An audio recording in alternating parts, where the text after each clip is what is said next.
Hello everyone, तेज civil के online platform पर आपका स्वागत है। कैसे हैं आप सभी? आई होप आप सभी बहुत अच्छे होंगे, आपकी पढ़ाई भी बहुत अच्छी चल रही होगी। लास्ट क्लास में हमने करंट अफेयर्स पढ़ा और उसमें भी हमने इंटरनेशनल करंट अफेयर पढ़ा। अभी हम पढ़ रहे हैं जनवरी से मार्च तक का करंट अफेयर, इसके बाद अप्रैल से जून तक का पढ़ेंगे, देन मंथली स्टार्ट कर देंगे। तो जो नेशनल करंट अफेयर्स है, इसमें सबसे पहले हम पॉलिटी डिस्कस करने वाले हैं, उसके बाद इकोनॉमी डिस्कस करेंगे।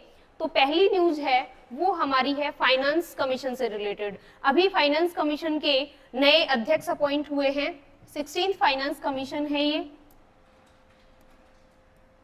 16th फाइनेंस कमीशन, इसके अध्यक्ष नियुक्त हुए हैं अरविंद पनगड़िया, जो कि पहले नीति आयोग के वाइस चेयरमैन थे। इससे पहले जो 15th फाइनेंस कमीशन था उसके चेयरमैन थे एनके सिंह। फाइनेंस कमीशन है, इसके लिए आर्टिकल है 280, यानी कि ये एक कॉन्स्टिट्यूशनल बॉडी है।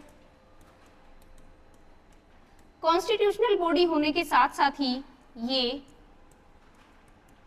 क्वासी जुडिशियल बॉडी भी है। इसके जो सदस्य होते हैं वो एक अध्यक्ष प्लस 4 अन्य सदस्य होते हैं।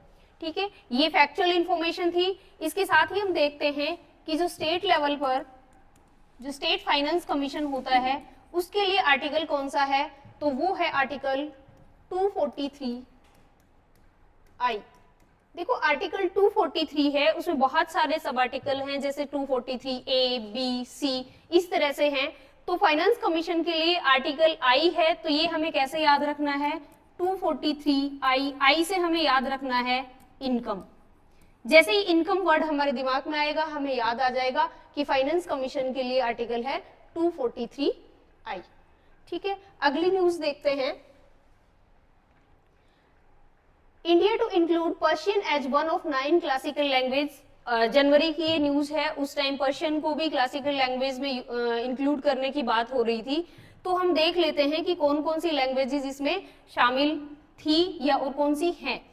2004 में क्लासिकल लैंग्वेजेस का दर्जा देना स्टार्ट किया। इसके लिए काफी सारे 3-4 क्राइटेरिया होते हैं, जैसे 1500 से 2000 साल ये पुरानी होनी चाहिए, ये किसी भी दूसरी कम्युनिटी की जो स्पीच है उससे बोरोड नहीं हो, इसका अपना एंशिएंट साहित्यिक कल्चर हो, यानी टेक्स्ट अवेलेबल हो साहित्यिक। 2004 से स्टार्ट हुआ। पहले 5 भाषाओं को दिया गया था, 6 भाषाओं को दिया गया, अभी 5 नई भाषाएं शामिल हुई हैं। दोनों ही देखने हैं, बहुत ज्यादा इंपॉर्टेंट टॉपिक है ये, इससे एक क्वेश्चन आने की पूरी संभावना है। तो 2004 में सबसे पहले तमिल भाषा शामिल हुई, उसके बाद 2005 में संस्कृत, फिर 2008 में 2 भाषाएं शामिल हुई, एक हुई कन्नड़ और दूसरी तेलुगु। फिर उसके बाद 2013 में मलयालम, फिर 2014 में ओडिया।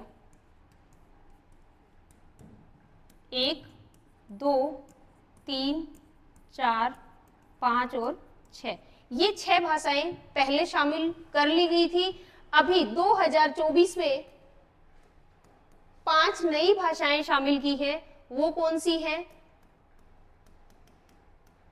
बंगाली, असमी, मराठी, पाली और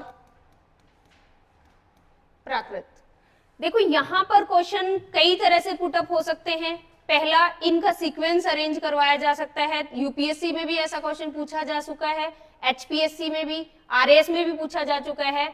एक तो सीक्वेंस इनकी याद रखनी है कि कौन सी भाषा कब ऐड हुई। दूसरा, ये क्वेश्चन बन सकता है कि निम्नलिखित में से कौन सी भाषा शास्त्रीय भाषा है या कौन सी शास्त्रीय भाषा नहीं है। फिर पूछा जा सकता है कि अभी जो 2024 में नई भाषाएं ऐड हुई उनमें से कौन सी भाषा शामिल है, कौन सी नहीं है। ठीक है, इस तरह के कई सारे क्वेश्चन बन सकते हैं, बहुत ज्यादा इंपॉर्टेंट है, आप इस पे 5 स्टार लगा सकते हैं क्योंकि एक क्वेश्चन यहाँ से आने की पूरी संभावना है, तो इनको आपको याद रख लेना है। यहाँ पर इसको इजीली याद रखा जा सकता है कि 3 जो भाषाएं हैं, बंगाली, असमी और मराठी, ये हम स्टेट के नाम से याद कर सकते हैं, बंगाल, असम और मराठी यानी महाराष्ट्र। 2 जो भाषाएं हैं, पाली और प्राकृत, ये जैन धर्म और बौद्ध धर्म से हम लिंक करके याद कर सकते हैं कि महात्मा बुद्ध ने अपने जो उपदेश दिए थे वो पाली भाषा में दिए और महावीर जैन ने, महात्मा बुद्ध ने पाली में और महावीर जैन ने प्राकृत भाषा में। ठीक है, इनको याद रखना है, रिवाइज कर लेना। नेक्स्ट है Supreme Court quashes Andhra HC order expressing disapproval of collegium. सबसे पहले हमें पता होना चाहिए कॉलेजियम सिस्टम क्या होता है। कॉलेजियम का कॉन्स्टिट्यूशन में कहीं भी जिक्र नहीं है। ठीक है, दूसरी बात, सुप्रीम कोर्ट का जो कॉलेजियम होता है उसमें सीजेआई प्लस 4 सीनियर जजेस होते हैं। हाई कोर्ट में उस हाई कोर्ट का जो पर्टिकुलर हाई कोर्ट है उसका chief justice plus 2 senior most जजेस होते हैं। 2014 में एक अमेंडमेंट लाया गया, 99th अमेंडमेंट एक्ट, जिसको हम NJAC बोलते हैं, NJAC, national judicial appointment commission. ठीक है, बाद में सुप्रीम कोर्ट ने इसको स्क्रैप कर दिया था, यानी ये नल एंड वॉइड डिक्लेयर हो गया। ठीक है, अगली न्यूज है संदेखली हिंसा, अनुसूचित जाति के पैनल ने बंगाल में राष्ट्रपति शासन की सिफारिश की। तो यहां से ये जो राष्ट्रीय अनुसूचित जाति आयोग है, ये न्यूज में था, national commission for scheduled caste. इसके लिए आर्टिकल है आर्टिकल 338, ये आपको याद रखना है। 65th अमेंडमेंट एक्ट जो हुआ 1990 में, इससे पहले एक स्पेशल ऑफिसर होता था, यानी 1 मेंबर्ड बॉडी थी, इसके बाद से ये मल्टी मेंबर हो गई। ठीक है, उसके बाद 89th अमेंडमेंट एक्ट जो हुआ 2003 में, इस एक्ट के द्वारा एक और नया आर्टिकल ऐड हुआ, वो आर्टिकल था 338A, और इस आर्टिकल के अंतर्गत एसटी के लिए अलग आयोग बना दिया, national commission for ST, scheduled tribe.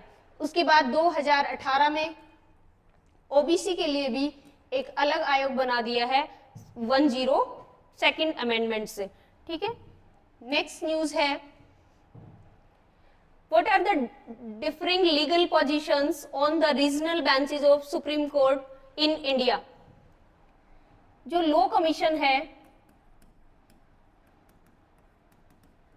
इसने सिफारिश की है कि जो सुप्रीम कोर्ट है उसकी 4 जो मेजर सिटीज हैं उनमें रीजनल जो बेंचेस हैं वो बनाई जाए। अब जो रीजनल बेंचेस है किस चीज के लिए बनाए जाए? जो नॉन कॉन्स्टिट्यूशनल इश्यूज हैं, नॉन कॉन्स्टिट्यूशनल इश्यूज जो हैं उनके लिए 4 मेजर सिटी में क्या किया जाए? रीजनल बेंचेस बनाए जाए। जो आर्टिकल 130 है वो हमें क्या बताता है? Seat of Supreme Court. Seat of Supreme Court है Delhi as the seat of Supreme Court, लेकिन जो चीफ जस्टिस ऑफ इंडिया है वो प्रेसिडेंट की प्रायर परमिशन से इसको कहीं और भी सेशन स्थापित कर सकते हैं।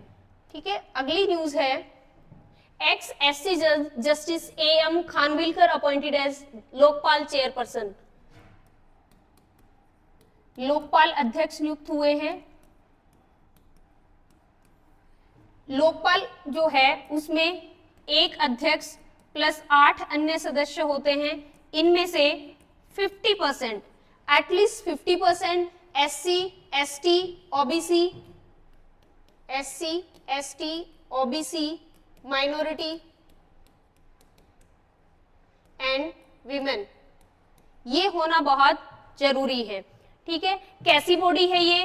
लोकपाल एंड लोकायुक्त एक्ट 2013 आया था। तो ये स्टैट्यूटरी बॉडी है। कैसी बॉडी है ये? स्टैट्यूटरी बॉडी है। इसकी जो टेन्योर है वो 5-70 है, यानी 5 साल या फिर 70 साल, जो भी पहले होगा। ठीक है, ये इससे रिलेटेड कुछ न्यूज थी। नेक्स्ट है ministry of home affairs recently notified citizenship amendment rules 2024। यहां पर 2-3 इंपॉर्टेंट चीजें हैं। पहली तो आर्टिकल 11 है, वो पार्लियामेंट को पावर देता है कि जो सिटीजनशिप है उसको कैसे ले सकते हैं, कैसे वो टर्मिनेट की जा सकती है, इससे रिलेटेड वो रूल बना सकती है। दूसरी चीज हम देखेंगे कि जो सिटीजनशिप है वो अक्वायर कैसे की जा सकती है, यानी ग्रहण कैसे की जा सकती है। तो इसके 7 तरीके हैं: by birth, bye decent, by registration,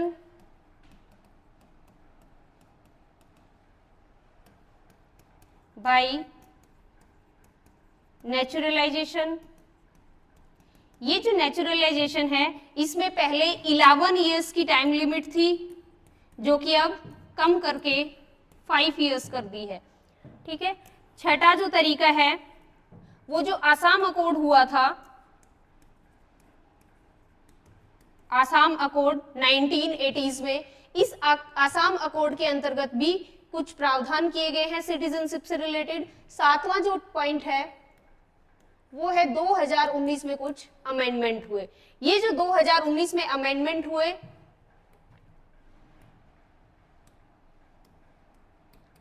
इसमें क्या प्रावधान किए गए कि 6 communities, Hindu,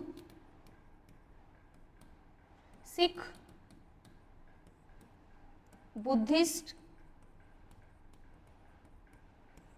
Jain, Parsis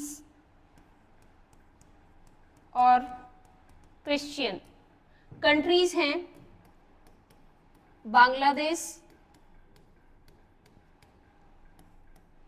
Afghanistan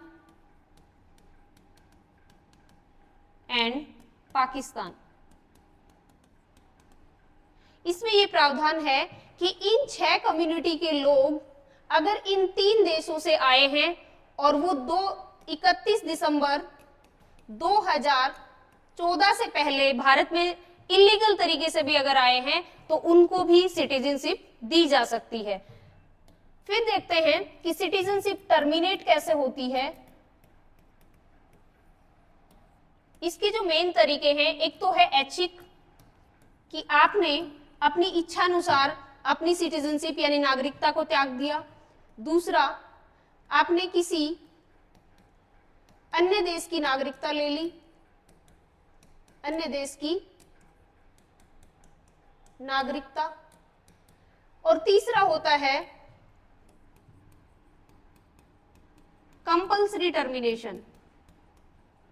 compulsory termination में क्या होता है कि जैसे वो टाइम है उसमें आपने कोई इलीगल एक्टिविटीज की है, इस तरह की, कॉन्स्टिट्यूशन की पालना नहीं की, या फिर नेचुरलाइजेशन या रजिस्ट्रेशन से आपने नागरिकता ली है तो उसमें कोई फ्रॉड करके नागरिकता ली है। ठीक है, ये रिलेटेड फैक्ट्स थे इससे।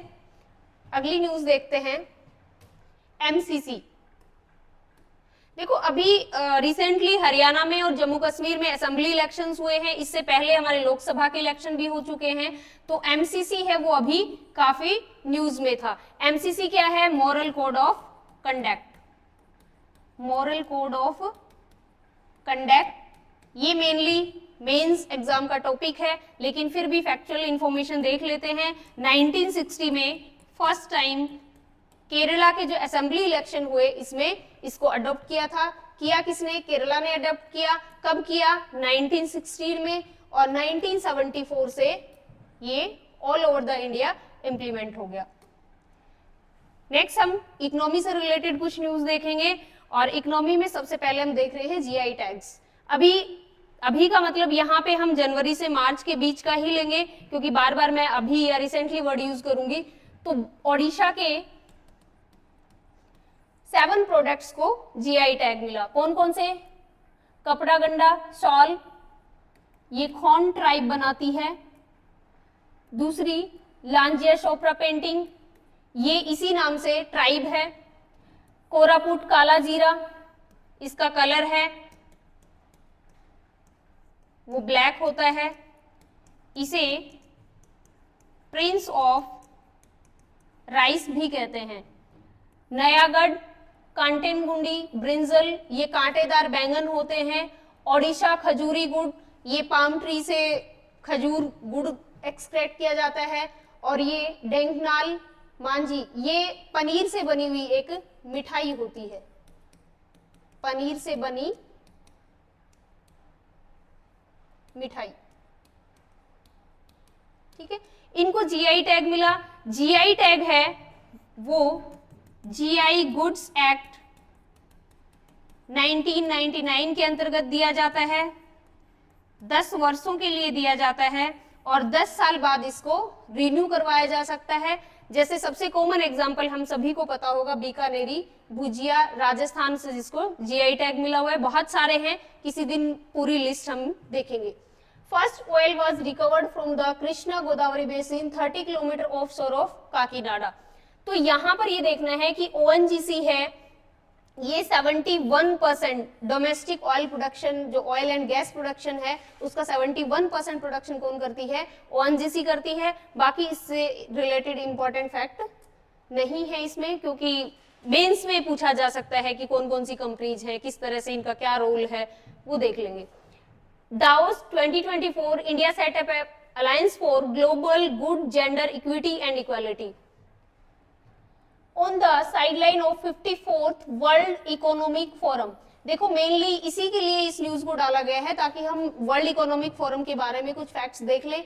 वर्ल्ड इकोनॉमिक फोरम 1971 में बनी, इसका हेडक्वार्टर है वो जेनेवा स्विट्जरलैंड में है। इसकी एनुअल जो मीटिंग होती है हर साल वो दावोस में होती है। दावोस भी स्विट्जरलैंड में ही है। इसकी कुछ इंपॉर्टेंट रिपोर्ट्स हैं जो कई बार एग्जाम में पूछ लेते हैं, जैसे ग्लोबल जेंडर गैप रिपोर्ट, दूसरी है जेंडर रिस्क रिपोर्ट, ऐसे ही global travel and tourism report है। तो ये आपको देख लेनी है। 2-3 इंपॉर्टेंट जो रिपोर्ट्स होती हैं वो आप हर ऑर्गेनाइजेशन की कर सकते हैं। आप चाहे कि सारी ऑर्गेनाइजेशन की आप सारी की सारी रिपोर्ट्स याद कर लें तो ऐसा पॉसिबल तो है, लेकिन टाइम वेस्ट करके फायदा नहीं है। 2-3 कर लो, उससे एलिमिनेशन मेथड लग जाएगा। नहीं भी लगता है तो एक आध क्वेश्चन छोड़ा भी जा सकता है। RBI bars Paytm payment banks from accepting deposits in any customer account from next month. ये पेमेंट बैंक की बात हो रही है। पेमेंट बैंक सबसे पहले कब बने? 2014 में बनाया गया। ये काम क्या क्या कर सकते हैं? जैसे सेविंग या करंट अकाउंट ओपन हो सकता है। दूसरा, रेमिटेंसेस सर्विसेज दी जा सकती हैं।